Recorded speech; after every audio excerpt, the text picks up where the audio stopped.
ஒரு ஸ்டேஜ் வர எல்லாரும் எக்ஸ்பிளைன் பண்ண ட்ரை பண்ணுவாங்க. அவங்களோட ஃபீலிங்ஸை புரிய வைக்க முயற்சி பண்ணுவாங்க.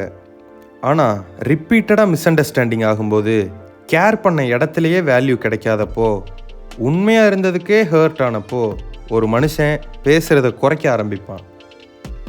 ஏன்னா அவனுக்கு புரிஞ்சிருக்கும், நான் எவ்வளவு எக்ஸ்பிளைன் பண்ணாலும் புரிஞ்சுக்கணும்னு நினைக்காதவங்க புரிஞ்சுக்க மாட்டாங்கன்னு.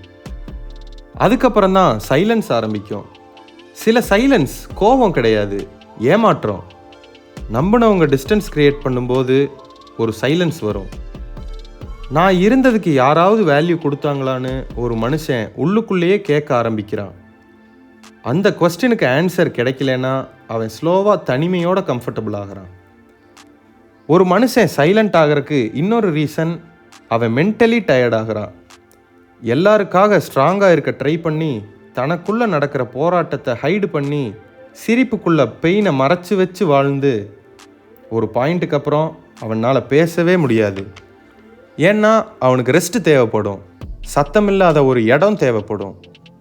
ஆனால் உலகம் ஒருத்தன் லவுடாக இருந்தால் அவனை நோட்டீஸ் பண்ணும். ஆனால் சைலண்ட்டாக சஃபர் பண்ணுறவங்கள யாரும் கவனிக்க மாட்டாங்க. ஒரு மனுஷன் சைலண்ட் ஆனதுக்கப்புறம் அவன் வாழ்க்கையில் நிறைய சேஞ்சஸ் நடந்திருக்கும். அவன் எக்ஸ்பெக்டேஷன் குறைஞ்சிருக்கும், பீப்புள் மேலே ட்ரஸ்ட்டு குறைஞ்சிருக்கும், அதிகமாக அட்டாச் ஆக மாட்டாங்க. ஏன்னா அதிகமாக கேர் பண்ணவங்க தான் கடைசியில் அதிகமாக ஹர்ட் ஆகிறாங்கன்னு அவன் லேர்ன் பண்ணியிருப்பான். சில பேர் சைலன்ஸை வீக்னஸ்னு நினைப்பாங்க. ஆனால் உண்மையிலேயே சைலன்ஸ் ரொம்ப டேஞ்சரஸ்.